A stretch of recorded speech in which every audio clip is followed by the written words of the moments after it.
G'day guys, welcome back to the Drewzy channel. I am once again joined by the beautiful man, Jesse McClure of True Footy. Hello. Hello, buddy. How are you? Yeah, doing great. I think we pissed off a lot of fans in that last video, Jesse. We spoke about 4 teams that are potentially going to drop out of the top 8. So today we're going to make some fans happy. It's the balance of the universe, the yin and the yang. We're going to talk about 4 teams that we think will jump up into the top 8 because every year there's a massive shuffle on the ladder. If you enjoy this video, please leave a like and subscribe if you're new. I'm trying to get relevant again. Hashtag make Drewzy relevant again in the comments. Well, let's get underway, Jesse. All right, I'll kick it off this time, Jesse. I'm going to go with the Adelaide Crows, only narrowly missing with that dodgy decision that happened on the last round of the season. Ever since Nix has come in, they've just been building well. Like, their progression has been very linear. They have a clear brand. They play very hard.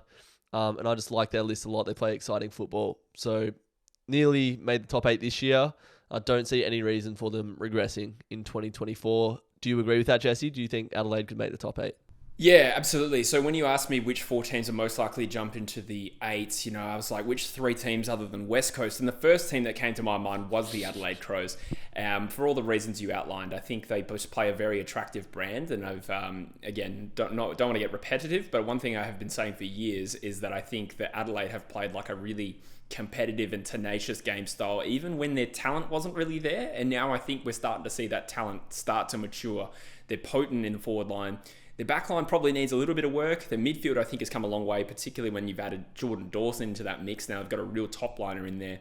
And, guys like Philthorpe, Rochelle, Rankin, really ready to take their game to the next level. Saligo, I could go on. I'd be surprised if Adelaide aren't in the top 8. I think top 6 is potentially there as well. All right, so we both agree on Adelaide. I want to chuck in probably the most boring call of the video, but Geelong. They didn't have much injury luck last season. They won the premiership the year before, and they still got a lot of that premiership group there. Like, there's no reason that they can't just bounce back up and be the force that we've seen Geelong be for such a long time. They've not missed finals in consecutive years since the early 2000s. You still got those pillars, Jeremy Cameron, Tom Hawkins never really changes. Maybe they lack a little bit of midfield depth, but they're always strong down back. I wouldn't be surprised if Geelong made the top 8 again this year. What do you reckon?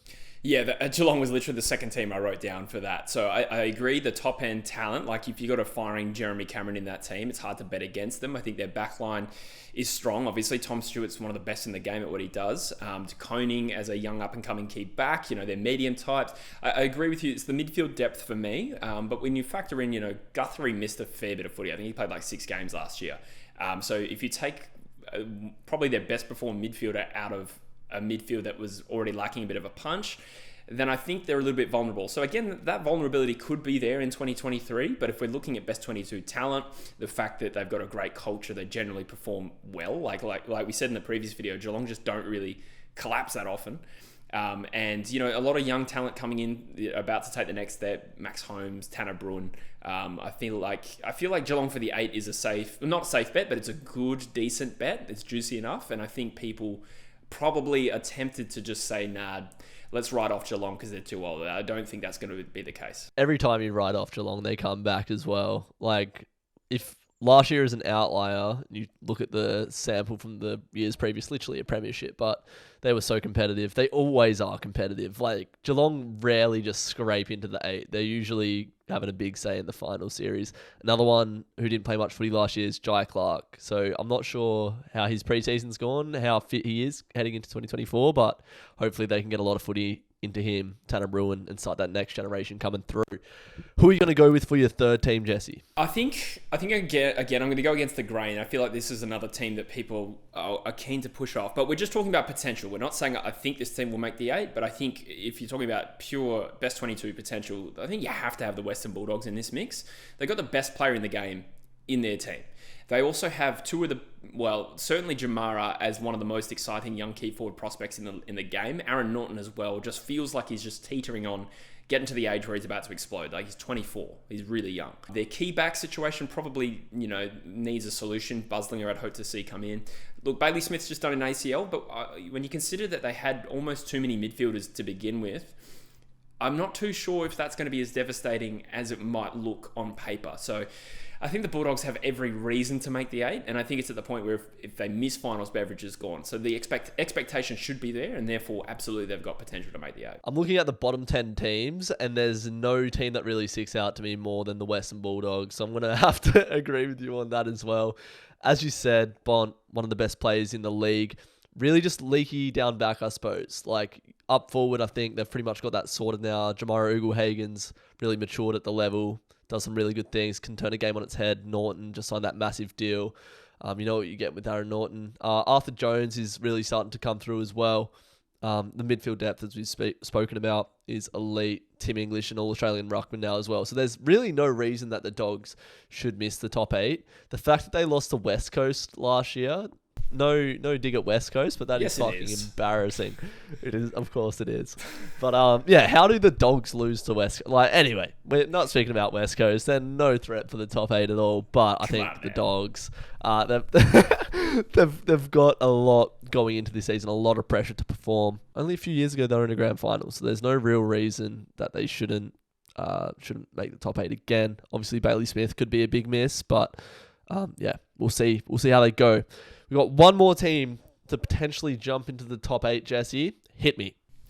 I was deciding between two. One of these teams was a bottom 14 last year, but I've decided it's probably a little bit early for Gold Coast, so I'm going to throw Essendon into this mix, which I realise will delight some and probably aggrieve others, but I think the case for it is reasonably strong. Okay, when you look at the fact that they were a top 8 team in 2021, and then kind of fell away. There was Rutten, and then last year I think we saw Essendon take strides under Brad Scott.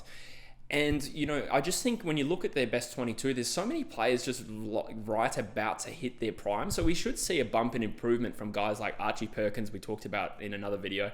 There's also Jai Caldwell. And then, you know, I look at their forward line mix.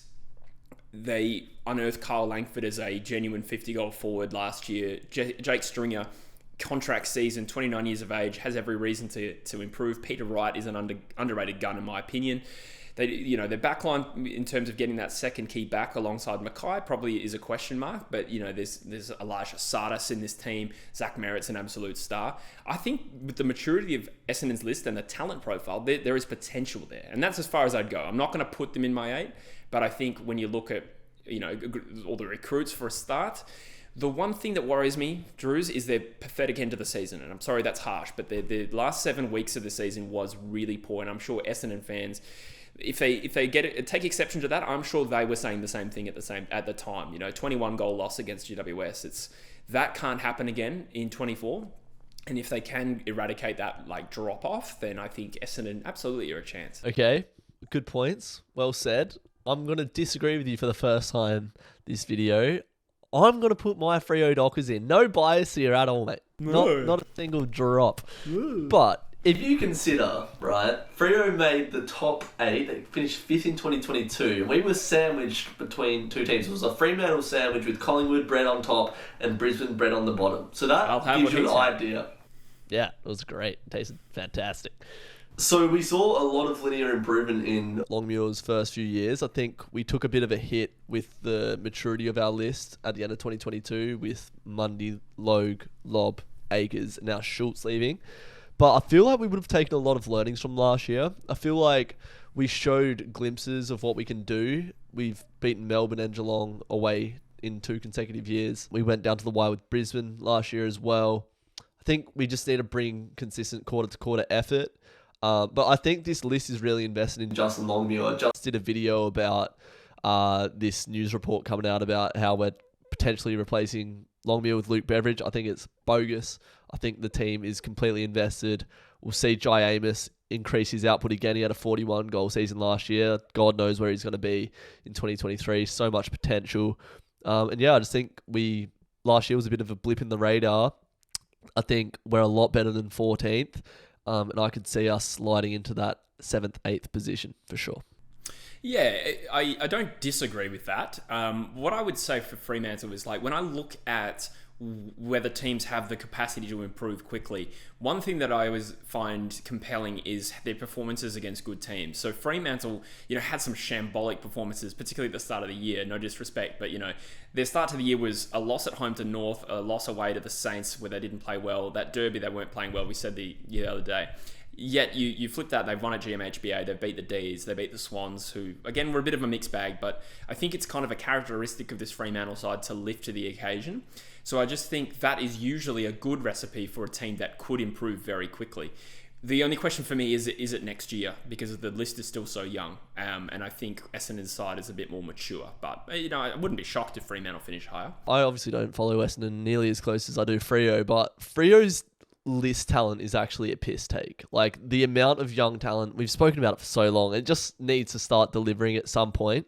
I think once you start getting guys like Luke Jackson, Andy Brayshaw, Hayden Young, Caleb Sarong, all these guys over 50 games, like you said about Connor McDonald in one of your videos, like they start to get to a point where they just up their output.